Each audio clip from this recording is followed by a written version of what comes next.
Hello, in today's tutorial let's talk about cameras. Well, let's say you have your scene here and you want to do a really fun flyby. I'll go more in depth with other cool things you can do, but here's an older scene I did way back because I think it'll be super fun, showing a more cinematic scene rather than just having blocks. Okay, so we have our scene here. We don't have a camera in scene. I actually went and deleted all of them, so we can start from scratch. So things spawn, or things are created where the 3D cursor is. So usually I'll just like click around the area here where I want the camera, Shift A, and then we're going to head towards a camera. Actually, before we do that, I'm just going to turn screencast keys. Okay, Shift A. I'm going to navigate towards camera. I have other settings, other cameras here, but for now we're interested in camera. So we'll put that in. Now we have a camera here. If we use the numpad 0, it'll go into the active camera, and since this is the only camera here, that's what we see. We can do that with this too. And now there are a number of ways to move this camera. I personally enjoy the walk navigation as I find it easier. Other people kind of want to lock the camera into view, which then if you move the camera in 3D space, it's going to be to what you see right now. And there is a way where you can where is it? Is it this one here? Local camera. So if no, that's not it.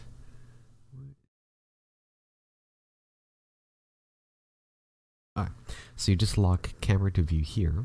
So now you're not moving in the 3D space, you are actually moving the camera itself. So this one isn't locked in, but if you see here, you can see the camera is moving. So we can like move it around like this, move around like this. Like you can use your special like G, you can move it around, GZ, lock it on axis, GX, GY. I mentioned that I enjoy the walk navigation because it changes it into first-person control. So if you're familiar with video games, it just clicks with me a bit more. And to do that, we'll go to View, Navigation, and Walk Navigation. You'll see there's a crosshair here, and if I use W, A, S, and D, it moves around. If you hold Shift, you can go a bit faster. And this is what I like to use when I'm like moving around the scene, trying to figure out cool shots I can add in. Alright. There's also fly navigation. That's a little bit trickier. It's like 6 axes of orbit, and it's kind of like if you played, what was that game? Like Overlord back in the Overlord. Ah, that was like a specific super fun space game. It's escaping me right now. Okay. That's basically it. Let's do something really fast. I'm just going to increase the complexity each time with the camera and some of my personal methods.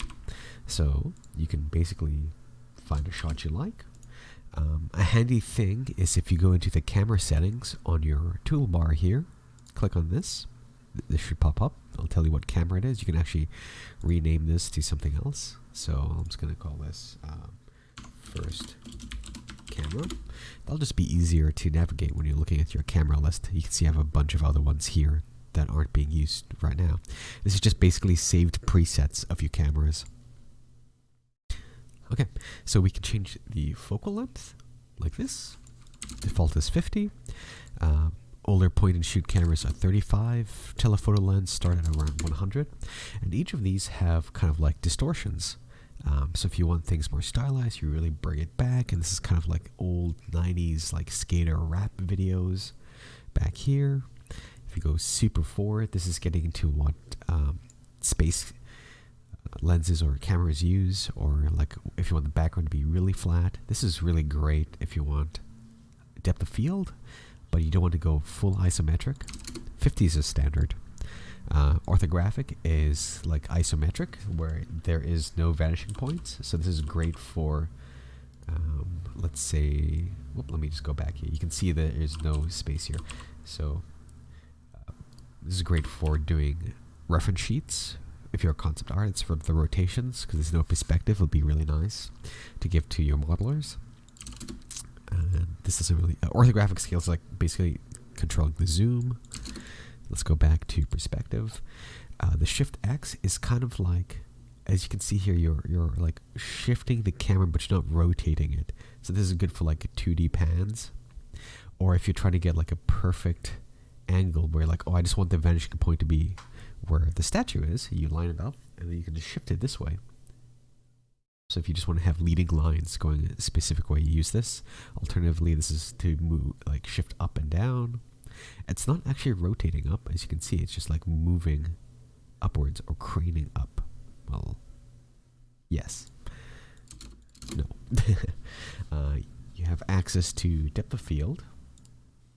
Let me just hide all this stuff here so you don't see this. Which then you can play around with the focal distance. You can see here. You can change the f-stop. So like lower makes it super blurry. Shallow lens. This one less blurry. Let's go back here. Let's go back to f-stop. It's also going to lag your computer a lot, so be careful. Okay. Blades is kind of like, I can never say this word right, the bokeh effect. So, like that. Rotation is the rotation of the bokeh effect. So if I do the triangle, you can kind of see it's just this is all like stylization if you have something very specific in mind. And this is like the amount. Again, all stylization. If you're into photography, this will be really familiar to you. Now, there's something also interesting here. Let's just go with something a bit higher, 1.25. Focus on object, which you can actually, well, my handy trick, one of the first tricks I do is like I'll create an empty, and then I'll just rename this empty, rename active item. I'll call this focus cam. And I'm going to use this as a point where this focuses. So if I click on this focus cam, you can see you can start animating this thing now. And this controls the focus. Super cool. One thing to note though, like if you pass this point, watch what happens on the left screen. It gets really blurry and then it changes because it's like the camera itself is rotating around to look at it and you're getting away. It's not like only front facing. It's an area. Okay, so that's cool. We have that. Let's actually animate something. So let's say I want this to be focused on the statue. One thing you can also do is just like click on the statue here, or click on your object, Shift S, and then selection to cursor, and it'll move the focus there. If I use my delete numpad, it'll like focus me here, and this is basically where I want to focus on this character's head. Oh, I forgot I am locked in the view here.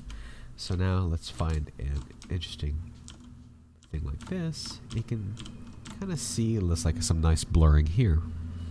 If I click on the camera itself, make sure to have selections enabled, and you can click on the camera. We can play around with the f-stop. As you can see on the floor, it gets really blurred. We can probably bring this a bit lower so you can see it like that. Hide this, and there you go. We can also like zoom in a little bit, and we can use our handy Shift X and Y, and there it is. We won't see any of the effects here because we're kind of like zoomed in. So what we can end up doing is compensating with the camera sensor, camera here, sensor size. We can like push this back a bit while still retaining our focal length. So our depth of field should still be, as you can see, really blurry. And we could probably like push this back a bit like that. Anyway, lots of settings. Again, this is going to be all up to the aesthetic taste of you, the individual. But at least these are the tools that you can play around with. Now we can start animating. I kind of currently have auto keying on. So what that means, let's say if you have your camera to view and you're keying on, all I have to do is like move to an area like 150, and then just move like this. Oh. On walk navigation, I have that bound to a hotkey. You might want to look into that. So let's say I want to move it from here to here. So now it just automatically keys it like this from here and keys it, cuts through this and here. Now this is very undesirable of it clipping through geometry. So what you can end up doing is just putting another keyframe before it clips. And like, okay, maybe just shifts like this. You can rotate like this.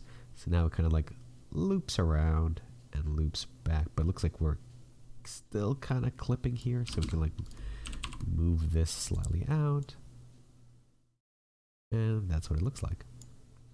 And that's how I generally tend to work. This is a little workflow methodology. It's like always put your start and end path and then adjust in the middle as needed, as opposed to trying to like get each and every motion like animating straight through the camera.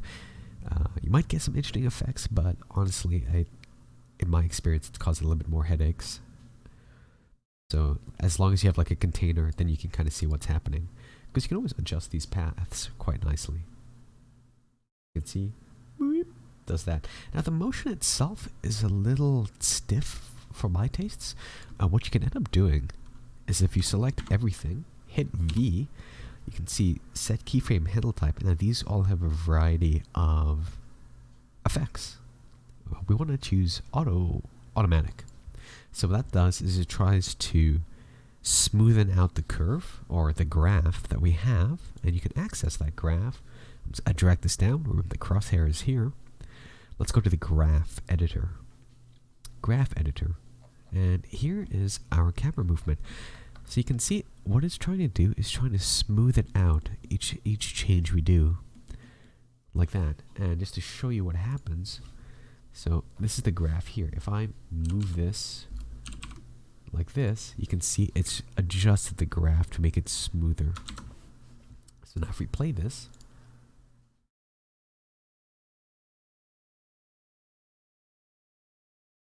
it looks a little bit smooth, the transition, like eases in and eases out. Now if you don't want that, so this is the keyframe handle type, which is this. We can hit T, which then means the interpolation type. So there's tons and tons of effects here that we can use. I have it all selected, so it's going to affect every single one. So this is to show you an example. Constant means that it'll just jump to the next thing, which is great if you want a single camera in the scene but have a variety of shots you need. So I'll just show you here. It'll just pop immediately to the next scene, next one, and next one. We have linear. As you can see here, it doesn't have any ease in and ease out. It just switches, boop, and the velocities change too, depending on how far it is. Bezier, which is what we're using, which is like really nice, smooth in and out. And then here are the other ones, which are like formulas, depending on like how fast you want certain things. You can see the effects here. I haven't really used these a lot because I don't know where to use them yet. The effects are kind of interesting, like slowly eases, hits it, eases, hits it. It might be something more like stylized or cartoony, at least from the look of this.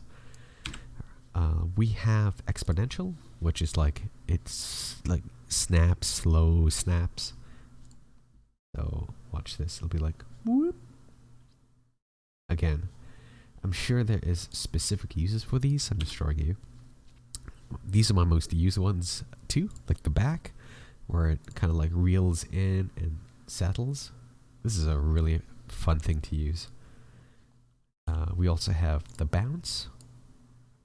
Like, beep, like it hits a wall or something. This gives a lot of life to your cameras, but I wouldn't use it on every single keyframe here.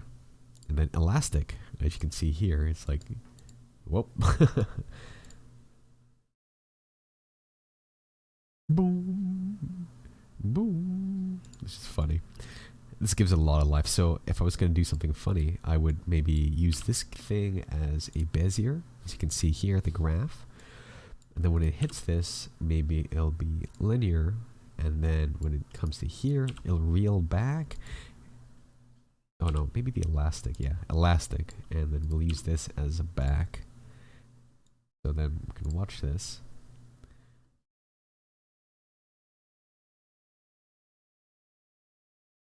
And enter dramatic music. So that's how you kind of like start manipulating your keyframes and cameras. Now, let's get into some workflow stuff. If this is just the basics that you're looking for, I would encourage you just play around with what you've learned, because it might get a little bit more information overload at this point with some other practices. Now, with the things I'm telling you, I don't want you to do every single thing all the time. There are cases where you can just get away with this with something small. I wouldn't encourage just like doing everything for like small scenes and tests, but when you're getting into like production, or if you're getting into bigger practices, it might be helpful to start thinking about these things. Okay, so I'm just going to delete all of this stuff, and let's locate our camera here. One thing to do is, like, I honestly don't like animating the camera itself, moving this thing around, because I find like if you need to make really fine adjustments within the pathing movement, it's nice to have it tied to an empty rather than the camera, because then you can have like multiple axes rotating around, and it kind of keeps it a little bit more modular. So what do I mean by that? Well, let's say we have our camera selected. I'll do Shift S, snap cursor to selected, which will snap to this point, and then I'll create an empty plane axis, and then I'll parent this camera here, Control P, object. So now I can just move this thing around, and if I have something very specific with a camera, like you can now just like have it control the rotation like this. Because let's say if you animate your camera and you have like moving up, rotating, and you're like, oh, I really like the actual rotations, but I need to change the movement. It'll affect the rotation and movement because of the graph, depending on your interpolation types. So this is one way I get around by doing that. It's just having it like this, because everything's still being animated. And a cool thing is you can always like change the movement to be slower or finer with this by parenting another null and having it change differently. So I'll just show you a quick example what I mean. And make sure that this is not to camera to view, so I can actually see what's going on. And the cool thing is, I think, can I move this? No, this is still a camera here. Okay. I think I can. No. Can I do it like this? No. Sorry, I thought I could. I remember a few times I could like make this walk with the camera, but anyway. Okay, so let's just do something quick with this, just to show you. Let's say I start here, and you can hit I. Location, rotation are probably the most used here. We don't really, scale doesn't really affect too much, as you can see here. Maybe if you're like scaling upwards. And then let's just say over here, move this over here, and look up, and move this closer. Oh. As you can see, it gets finicky. I should not be lazy as get a bit closer here. Shift Y, GZ up. Okay. I, location, rotation. And now you can see my camera isn't being animated. It's the null that's being parented to it that's being animated, which gives me room to start kind of like experimenting with the camera. So I can like look around like this if I want to, look up. And as you can see, I can like change my camera view while still keeping, I'm just going to tie it down to 200, while still keeping the motion. And I'm not adding any keyframes at all. So this gives you room to like really experiment. Like if I do down here, you can see like it's clipping through the ground. However, what we've learned before is if I click on the camera itself, I can shift upwards like this. Let's hide all of this, and you can kind of, that's one thing. I'm not really used to locking my camera. It's just a feature I recently found, but I want to try and showcase everything that you can do in case this is a workflow that works for you. Let me just move my camera back to the point here. Where is it? The camera's just only taking the location of this point here. And you can also do a faster way by just going 3D cursor, snap, cursor to selected, snap selection to cursor, and now it's like back on like that. Oh, you can see if you're interested. Okay. So that's one thing to do. Let's say if you have this camera slowly moving forward, however, you want it to kind of be focusing on an object with no keyframe inputs. That's where constraints come into play. So again, our friendly null. Oh, let's take this off. You're going to see me do that a lot. Let's say if you want, what's this one here? This is focus camera. What's this one here? Oh, that's just the light. I'm going to duplicate the focus camera, QQ, rename, and I'm just going to call this con for constraint camera. It's always nice to name things because it's easy to look for them. Okay, so what does that do? Well, it's going to make this camera point at that constraint. So if I go to object constraints, there's something called damp track. We'll click on this, and we're going to look for con camera. And now it's going to look for the correct axis. So we're just going to do this until I think it's -z, which is correct, or z. And let's shift our camera down because it's up a bit. So it's pointing currently, as you can see, it's like looking upwards. And just to show you the effect, this is not the correct one. Is it this one? Focus camera. And that's why you look for this on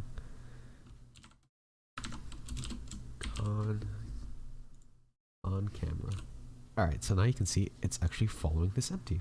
So this is great if if you have a vehicle or if you're trying to track something, you can just parent this onto the object and it tries and tracks it. You're like, oh, is it over here? What's over here? But you can see it kind of like breaks at a certain angle. So you kind of want to keep it far away. There are rigs that compensate for this. I'll get into them a bit later. But this is a lot of information blast. I might do a follow-up video using rigged cameras because it involves going into pose mode, posing them, or creating constraints for the bones and parenting those bones on objects. It gets a little messy at the time, but I just don't want to blast you with that information currently. But this is, I think for a lot of purposes, this is really handy. I kind of use this a lot. So how can I show you an example? Okay, so let us say that our Suzanne monkey is here and we want to track her. So let's move Suzanne back here. G. And I've turned auto keying on. It's just way faster for me. It's gonna key all the objects, as you can see here, rather than me hitting I constantly. The only downside is just be careful if you're playing with this enabled. I'll show you an example. Is it keys everything like this? So this is very messy. So just to show you what's happening, it's doing something like that, which is cool if you want to keyframe something. It's just a little undesirable for me. Alright, so let's go back to Suzanne in the middle here. Delete this. Let's say at this, let's move her over here. Okay. And let's go to our con camera. Let's pop it over here. Snap cursor to selection. And I'll show you some cool things you can do here. Okay, so let's say it's over here. And we're going to try and track our character.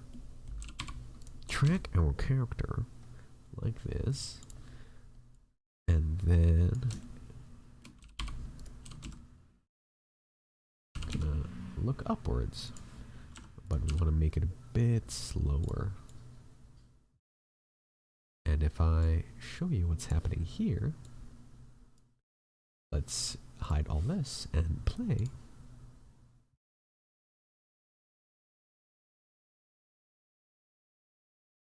You get like smoother movements. It looks really cool. Suzanne's moving at a super fast rate, but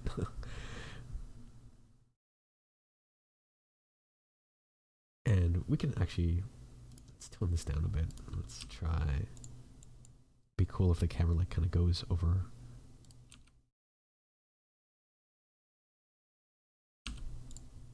Like that, that's kind of neat. And just for extra stuff, you can add modifiers. I've shown this in a few tutorials before, but just as a quick thing, let's say if I want Suzanne to move up and down really fast, I can add a modifier. Let me just make sure this is here. What happens if you have like a medium to lower end spec? If you have two views with shaded, it might slow down. So this is just out of force of habit with me. Okay, so we're just going to add a built-in function, and then she's just jumping up or down. I think there we go, because I have something funny like that. 10, 0.5. There we go. Menacing. So like hide this. Okay, super cool, super neat. We can actually add camera vibrations. Oh, camera shake. Camera shake is like a hot topic. Sometimes like some people love it, some people hate it. I'm in a mix. I think it's great to emphasize certain movements, but if you throw it every now and then in certain places, it can get a little motion sickness. I think this is weird. Like in most movies, I see a lot of camera shake in high action scenes, and it's funny to me because I want to see the action, so it's like masking the action. I think if it's like lasers going by or something heavy and there's a bit of camera shake to emphasize the heaviness of the object, it's fantastic. But for this purpose, I'll show you how to do it. So we can either tie it to the empty, because the object here, we can add noise, and you can see this, because we don't want to affect the camera. This is the actual empty itself, as you can see, which then we could play around with this to change the movement. I like very, very subtle. Very, very, very, very, very subtle. Very small.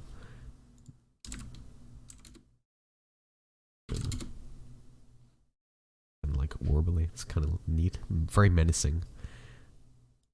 And you can always restrict things to frame rates. No, sorry, not frame rates. Frame ranges. So let's say if I only want the shake to happen between frame 0 to 100, 0 to 100, we'll ease that in by 10 frames each. We can bring this down so you can see what's happening. Scale this up like this so you can see what happens if I do. Excuse me. What happens when I do this? It's like tries to ease it in ever so slightly. Can bring this a little bit like that. And let's play.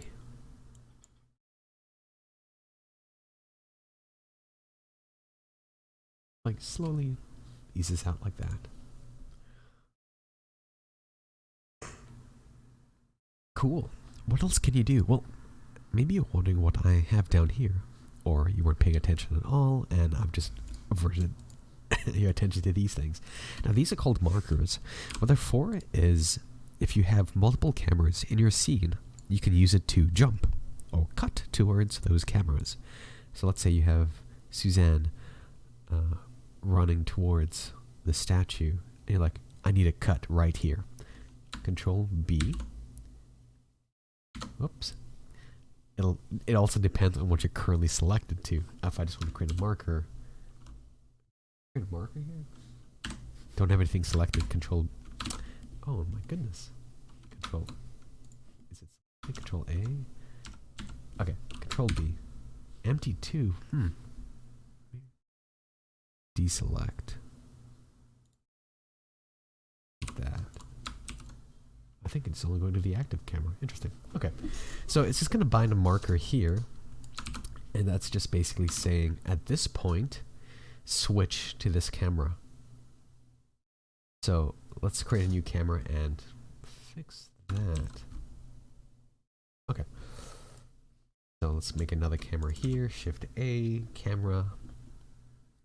And let's go to this camera here, and let's just say it just switches Suzanne was in the middle like this, so she's screen directions there. And let's say it cuts and it looks like this. Yeah, perfect. Okay, so then we can Control B that. You can see the camera's here. Delete this empty. Don't want this gross thing. Okay, so then we go back to our previous camera. Here, whoop, Control 0, active camera. Control B, you can see camera here. So we can rename this. Control M. There's a lot of hotkeys, sorry. Let's say this is the follow Suzanne. That's what the marker name is.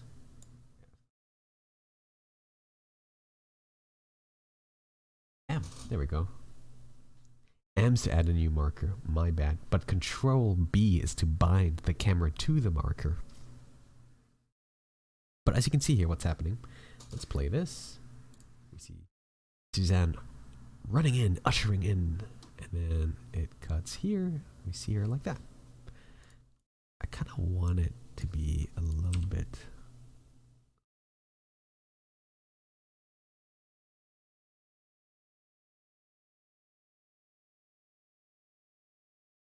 A little bit more storytelling. It's like we see this person's face and then she's there, but maybe we want to see her just walk into frame like this, like a transition.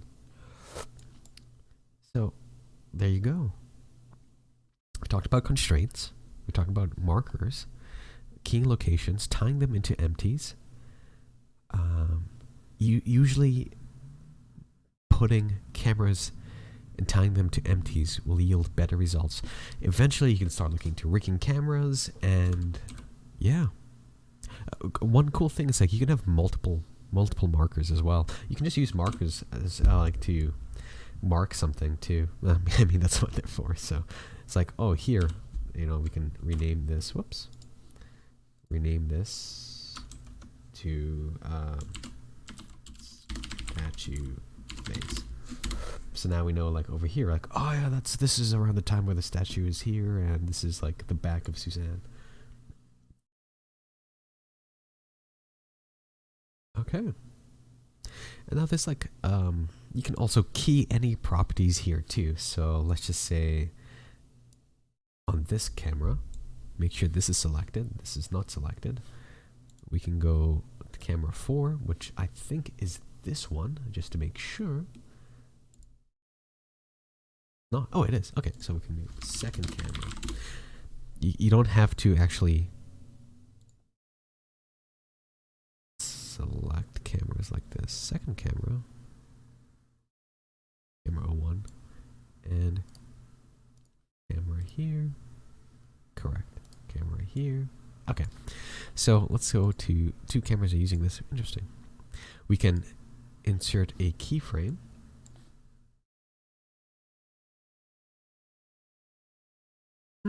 Interesting. Okay, we can insert a keyframe like this, and we can like slowly zoom in like that. That's the keyframes here. So you can also like push it back past the marker. What's happening here? I think I've just found something new. Oh, that's cool. I didn't know that. See, I just learned something new. See, I don't want this one. I just want to make it unique to this and clear keyframes for that. But yeah, there we go. That's what I wanted. So that now it's zooming in. So yeah, you can key all these properties here. Clipping is if the scene's massive, you can extend the range from this. And we can do the back, and let's say we want this to be faces. So now, there you go. Hide all this. You can see what's happening.